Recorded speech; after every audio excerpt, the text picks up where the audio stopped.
There are patterns that repeat themselves so precisely that coincidence can no longer explain them. Families where hard work never seems to yield fruit. Bloodlines where survival replaces vision, where lack feels familiar, and where breakthrough is always promised, but never arrives. Scripture tells us that blessings can be inherited, but it also warns that iniquity can travel through generations, enforcing limitations long after the original sin has been forgotten. Poverty, in many cases, is not merely a financial condition. It is a spiritual sentence quietly carried forward.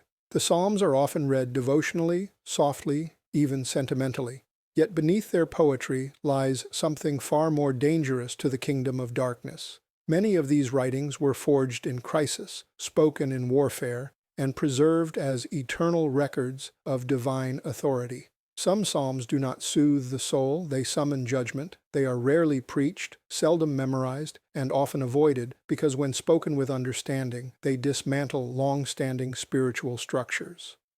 This message is not about superstition or formulas. It is about alignment. It is about timing. And it is about reclaiming what has been legally withheld. When the right words are spoken at the right time, under the right authority, chains that have lasted generations can break, suddenly, decisively, and permanently. Generational poverty is rarely the result of laziness, ignorance, or lack of effort. Scripture consistently reveals that patterns, both righteous and destructive, can travel through bloodlines with alarming persistence. When the same struggles appear in grandparents, parents, and children, despite changes in location, education, or opportunity, the issue has moved beyond circumstance into the realm of pattern. The Bible calls this inheritance. While modern thinking frames poverty as an external problem to be solved with better systems, Scripture exposes it as an internal condition sustained by spiritual permissions, altered identity, and unchallenged agreements. In biblical language, poverty is often connected to captivity, oppression, and curses rather than economics alone. Israel could be surrounded by abundance and still live in lack if they were misaligned with covenant. Conversely, they could be in the wilderness with no visible supply and still experience daily provision. This reveals a principle that cannot be ignored. Resources follow alignment, not geography. When a family line repeatedly experiences loss, debt, instability, or sudden collapse at the edge of breakthrough, it suggests the presence of a governing principle at work beneath the surface. Generational poverty thrives where identity has been damaged. When a bloodline unconsciously accepts limitation as normal, it becomes self-reinforcing. Phrases like "people like us never get ahead," "this is how life is," or "we're just trying to survive" are not harmless expressions. They are verbal agreements. Scripture teaches that words establish boundaries. Over time, these declarations form an invisible ceiling, restricting expectation and conditioning the mind to reject abundance as unrealistic or even dangerous. Thus, even when opportunity arises, it is often sabotaged from within.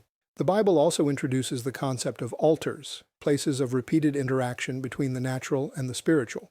Altars are not always physical structures. Many are behavioral or verbal. A family altar can be built through repeated fear, dishonesty, compromise, or hopelessness. Once established, an altar demands continuity. It seeks repetition. It resists disruption. Generational poverty often persists because the altar that authorizes it remains intact, quietly reinforced by habits, beliefs, and speech passed down like heirlooms. Importantly, Scripture does not treat poverty as morally virtuous. While humility is praised, lack is never glorified. God consistently presents himself as a provider who desires his people to live free from bondage. Debt is described as a form of servitude. Oppression is portrayed as an enemy to be overthrown. When poverty becomes generational, it ceases to be an event and becomes a system that operates with legality until confronted with higher authority. This is why purely external solutions often fail to produce lasting change. A job may increase income, but the pattern soon reasserts itself through crisis, mismanagement, or loss. Assistance may provide relief, but not transformation. Without addressing the spiritual architecture beneath the pattern, the outcome merely resets. Scripture demonstrates this repeatedly. When the root remains, the fruit returns.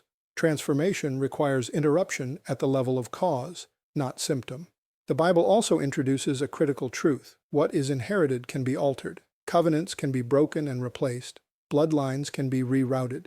Scripture records moments where one act of obedience shifted an entire lineage's future. This means generational poverty is not permanent. It is conditional. It persists only as long as its legal grounds remain unchallenged. Once those grounds are revoked, the pattern collapses. Understanding poverty as a spiritual pattern reframes responsibility without assigning shame. It removes blame from individuals while restoring agency to the present generation. You may not have built the system, but you can be the one who dismantles it. Scripture repeatedly emphasizes that awareness precedes deliverance. What is unseen cannot be confronted. What is misdiagnosed cannot be healed. When this perspective is embraced, prayer changes, scripture reading changes. The Psalms, in particular, become tools rather than poetry, legal declarations rather than comfort language. They confront systems, revoke permissions, and realign households with covenant authority.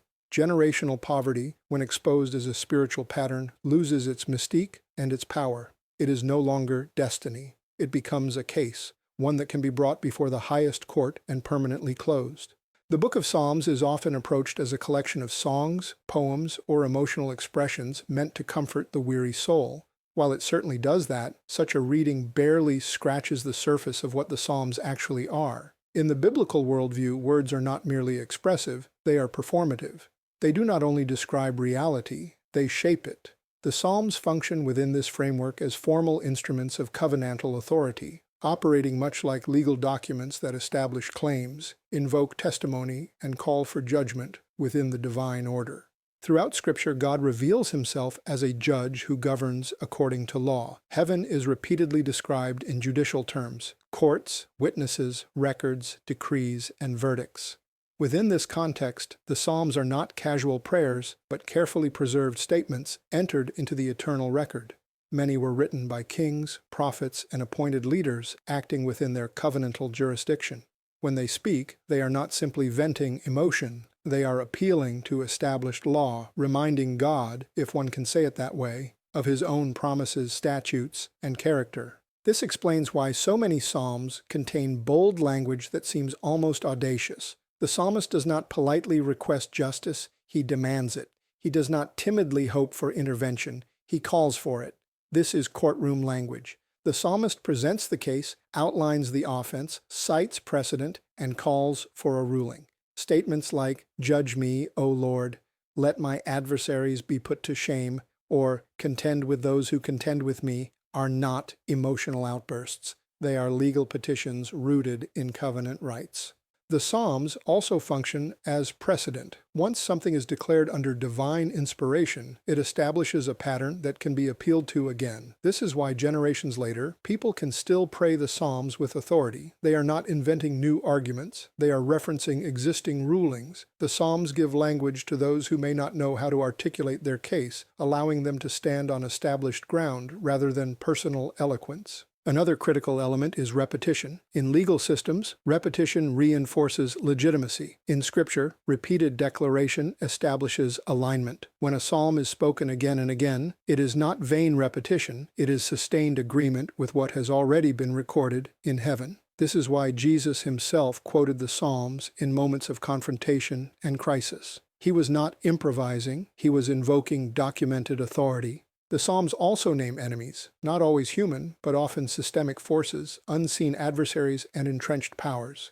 In legal terms, naming defines jurisdiction. What is unnamed cannot be judged. When a psalmist speaks of oppressors, wicked systems, or those who devise iniquity, he is identifying forces that operate beyond individual personalities. This is especially significant when dealing with generational patterns, because such patterns are maintained by systems, not isolated events.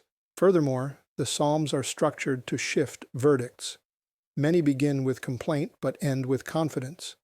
This is not emotional fluctuation, it is legal progression. The case is presented, evidence is laid out, and confidence emerges because judgment is anticipated. By the end of the psalm, the outcome is assumed, not because circumstances have changed, but because authority has been engaged. This understanding radically changes how the Psalms are used. They are no longer read passively, but spoken deliberately. Tone matters. Intention matters. Awareness matters. When spoken as legal declarations rather than devotional poetry, the Psalms confront long-standing permissions that allow oppression, lack, and delay to persist. They challenge the status quo in the spiritual realm by asserting that a higher law is in effect. Importantly, the Psalms do not create authority, they reveal it. The authority already exists within the covenant relationship. The Psalms simply give voice to it. This is why they remain effective across cultures, centuries, and conditions. They are not bound by time because the court they appeal to is eternal. When understood this way, the Psalms become disruptive, dangerous even, to entrenched systems of darkness. They do not negotiate, they summon judgment, they do not ask permission, they assert rights, and this is precisely why many of the strongest Psalms are avoided, softened, or misunderstood. Properly engaged, they force a verdict, and once a verdict is rendered, patterns that seemed immovable begin to collapse, not gradually, but legally. There are portions of Scripture that are read publicly, embroidered on pillows, and quoted in moments of comfort, and then there are portions that remain largely untouched, quietly bypassed in sermons and devotionals. These are not obscure texts hidden by accident. They are avoided by instinct. Certain Psalms carry a weight that unsettles modern sensibilities because they do not merely console the wounded, they confront the powers responsible for the wound. They are often labeled troubling, harsh, or inappropriate, not because they are unbiblical, but because they are judicial. These Psalms are sometimes called difficult because they speak of judgment, recompense, and reversal. They call for the breaking of the arm of the wicked, the silencing of oppressors, and the exposure of hidden injustice. In an age that prefers therapeutic language, such texts feel disruptive. Yet Scripture itself never apologizes for them. They exist because evil systems exist, and systems do not yield to comfort. They yield to authority. What makes these Psalms functionally forbidden is not an official ban, but a lack of framework. Without understanding covenant, justice, and spiritual jurisdiction, such Psalms appear excessive. Read devotionally, they sound angry. Read legally, they are precise. They are not expressions of personal vengeance, but appeals to divine order. The psalmist is not asking permission to retaliate. He is asking God to enforce his own law. These Psalms operate on the assumption that injustice has already violated covenant. The psalmist positions himself not as an aggressor, but as a plaintiff. He is not initiating judgment. He is requesting enforcement. This distinction is critical. Scripture consistently forbids personal revenge while simultaneously endorsing divine judgment. The so-called forbidden Psalms exist at this intersection. They transfer the case from human emotion to divine jurisdiction. Because of this, these Psalms directly threaten systems that depend on silence and endurance. Generational poverty, oppression, and delay persist when they are tolerated, normalized, or spiritualized away. Comfort Psalms help people survive under pressure. Judgment Psalms are designed to remove the pressure altogether. This is why they are resisted, not by God, but by systems that benefit from remaining unchallenged. Another reason these Psalms are avoided is that they demand alignment from the speaker. You cannot invoke justice casually. The psalmist often begins by declaring innocence, integrity, or loyalty to covenant. This is not self-righteousness. It is legal positioning. In biblical law, standing matters. Authority flows through alignment. These Psalms force the reader to confront their own agreements, compromises, and loyalties before confronting external opposition. When spoken with understanding, these Psalms expose hidden permissions. They address traps laid in secret, schemes devised in darkness, and cycles engineered to repeat. This language resonates deeply with generational issues because generational bondage is rarely loud. It is subtle, habitual, and normalized. The forbidden Psalms name what others ignore. They drag concealed patterns into the open where judgment can occur. They are also confrontational in their expectation of outcome. The psalmist often speaks as though the verdict is inevitable. This confidence is not arrogance, it is precedent-based. He knows the law, the character of the judge, and the outcome history. This certainty destabilizes long-standing patterns because it refuses to negotiate with delay. When such psalms are spoken consistently, they introduce a new expectation into the spiritual environment, one that demands resolution rather than endurance. Importantly, these psalms are not about harming people. They are about dismantling systems. The language may sound personal, but the target is structural. Scripture repeatedly emphasizes that the true enemy is not flesh and blood. The Psalms reflect this by addressing the wicked as a category, those who operate in opposition to divine order. When applied to generational poverty, this distinction becomes crucial. The goal is not to blame ancestors or individuals, but to confront the system that continues to enforce limitation. The avoidance of these psalms has consequences. When the church loses its language of judgment, it also loses its ability to confront entrenched injustice. Prayer becomes passive. Faith becomes internalized. Endurance replaces expectation. The forbidden psalms restore balance. They remind the reader that God is not only a comforter, but a judge, and that judgment, rightly applied, is an act of mercy for those who have been wronged. These psalms were preserved intentionally. They were not editorial mistakes. They exist because some battles are not resolved through patience alone. Some patterns require a verdict, and when spoken with understanding, humility, and consistency, these so-called forbidden psalms do what comfort alone cannot. They enforce an end. Scripture presents words as far more than sound or expression. They are carriers of authority. From the opening chapter of Genesis, creation itself responds to speech. God does not wrestle chaos into order. He speaks, and reality aligns. This establishes a principle that echoes throughout the Bible. Spoken words, when aligned with authority, function as instruments that shape outcomes. Silence permits continuation. Speech initiates change. Repetition, then, is not redundancy. It is reinforcement. In the biblical framework, repetition establishes permanence. Laws are repeated to confirm validity. Testimony is repeated to establish truth. Covenants are rehearsed to ensure continuity across generations. When Scripture instructs meditation day and night, it is not encouraging passive reflection but sustained engagement. To meditate in Hebrew thought means to mutter, to speak under one's breath, to vocalize repeatedly. The power lies not only in what is said, but in how consistently it is declared.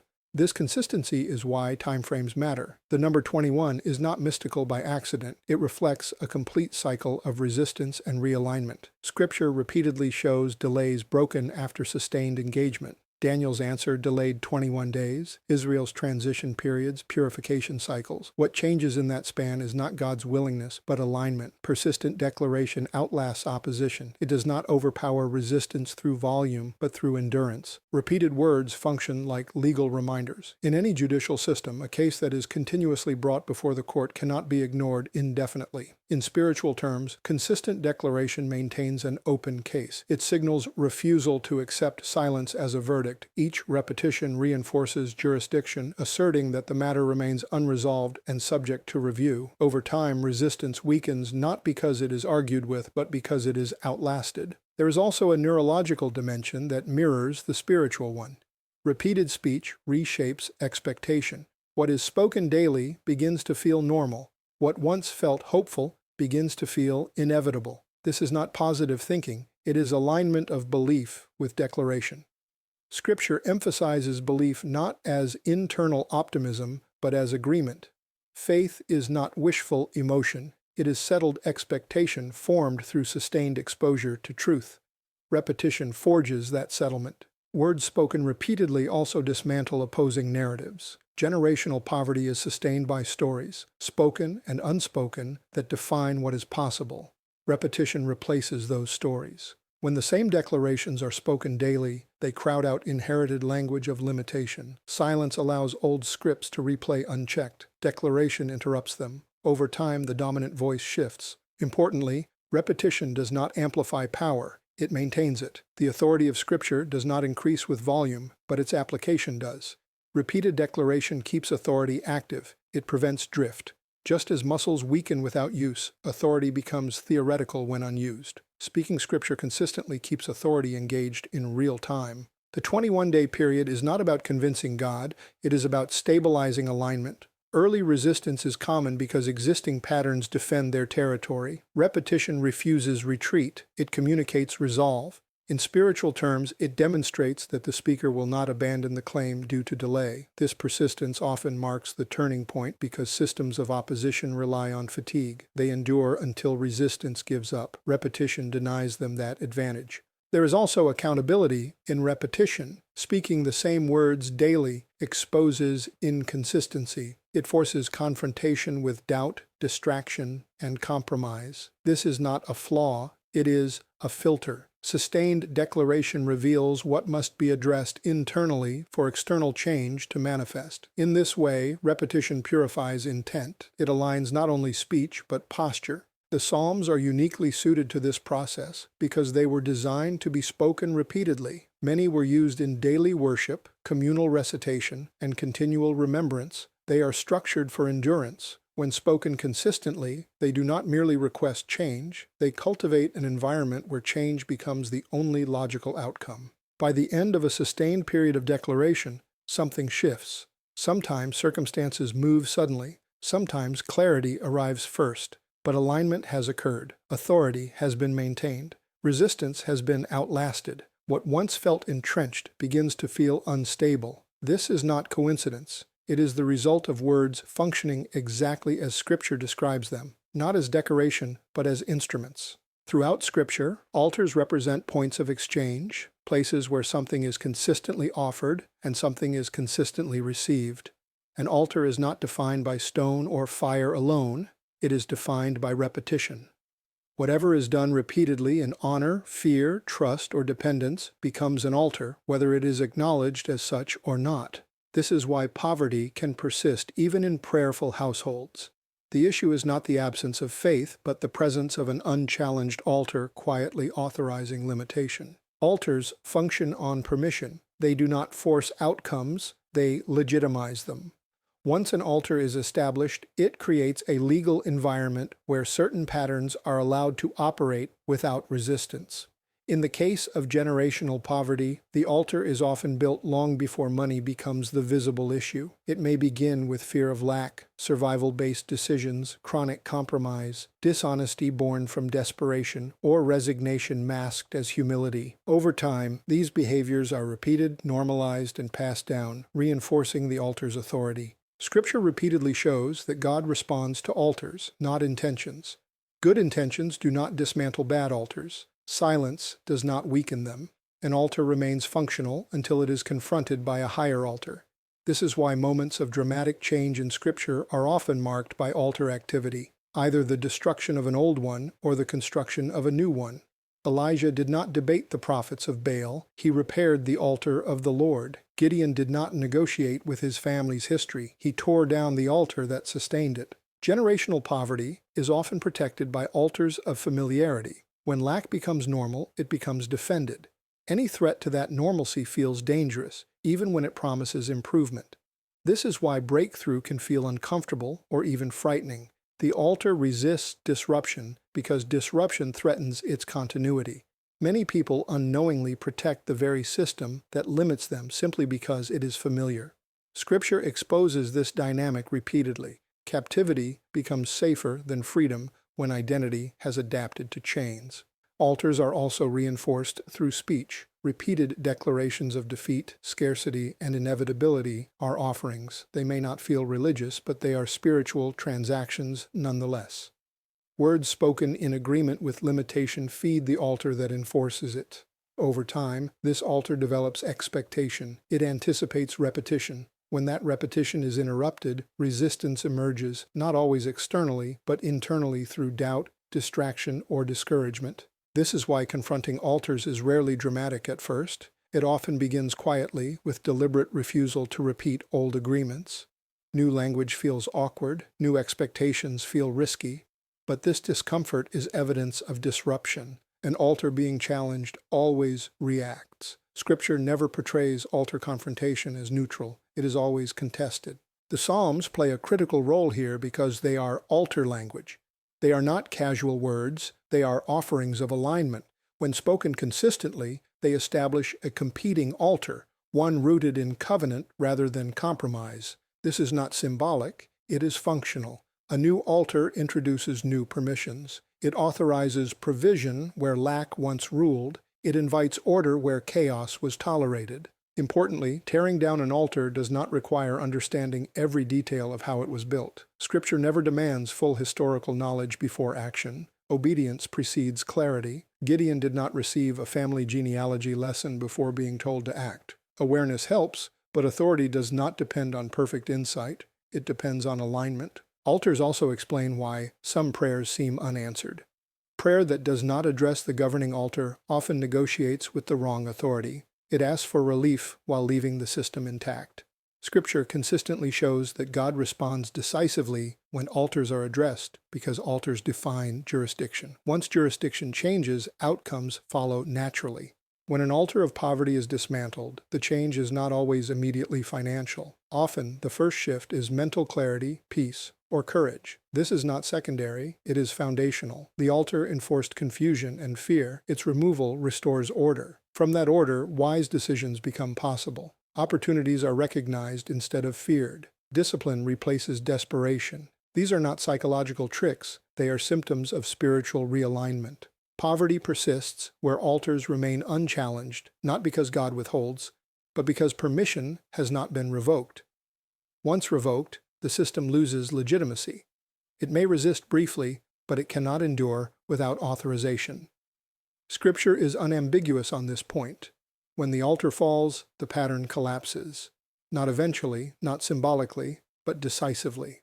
God's economy does not function according to randomness, luck, or human probability. Scripture presents provision as a governed system, not a chaotic one. From the beginning, increase is tied to obedience, alignment, and revelation. This stands in stark contrast to worldly systems that rely on competition, manipulation, or chance. In God's economy, outcomes are not accidental, they are conditional. Where covenant is honored, provision follows. Where covenant is violated or ignored, lack becomes possible even in the midst of abundance. Covenant establishes relationship, and relationship establishes responsibility on both sides. God binds himself to his word, not to human effort alone. This is why Scripture can declare that the righteous are not forsaken, yet also warn that disobedience opens the door to loss. These statements are not contradictions. They describe a system governed by law rather than sentiment. God's economy is faithful, but it is not casual. It responds to alignment, not intention. Throughout Scripture, provision often arrives in ways that defy natural logic.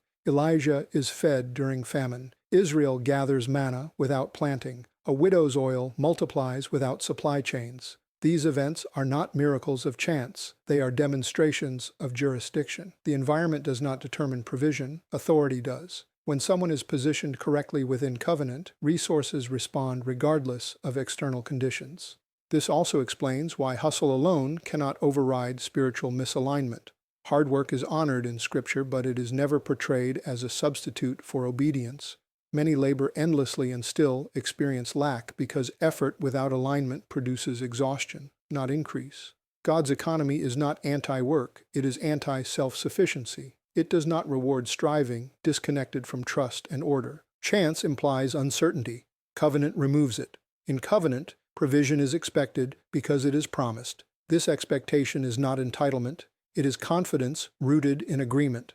When Scripture speaks of blessing overtaking someone, it implies inevitability, not surprise. Overtaking suggests that provision is pursuing alignment, waiting for permission to manifest. Another critical distinction is source. In God's economy, God remains the source even when people or systems are the channels. Confusion arises when channels are mistaken for sources. When a job, business, or person is seen as the provider, fear enters the system. Fear then influences decisions, compromises values, and reinforces scarcity thinking. Covenant corrects this by anchoring trust in the source rather than the channel. Channels can change without threatening provision when the source remains clear. This clarity also affects generosity. In worldly systems, giving feels risky because resources appear finite. In God's economy, giving is strategic because it acknowledges abundance at the source. Scripture does not frame generosity as loss, but as alignment. It is an act that reinforces trust in the system rather than hoarding against uncertainty. This is why generosity often precedes increase. It signals proper orientation. Revelation plays a central role as well. God's economy is responsive to instruction. Scripture repeatedly shows that provision follows obedience to specific direction. A net is cast on one side, not the other. A field is planted at a particular time. A step is taken before the outcome is visible. These moments reveal that increase is not automatic. It is activated through listening.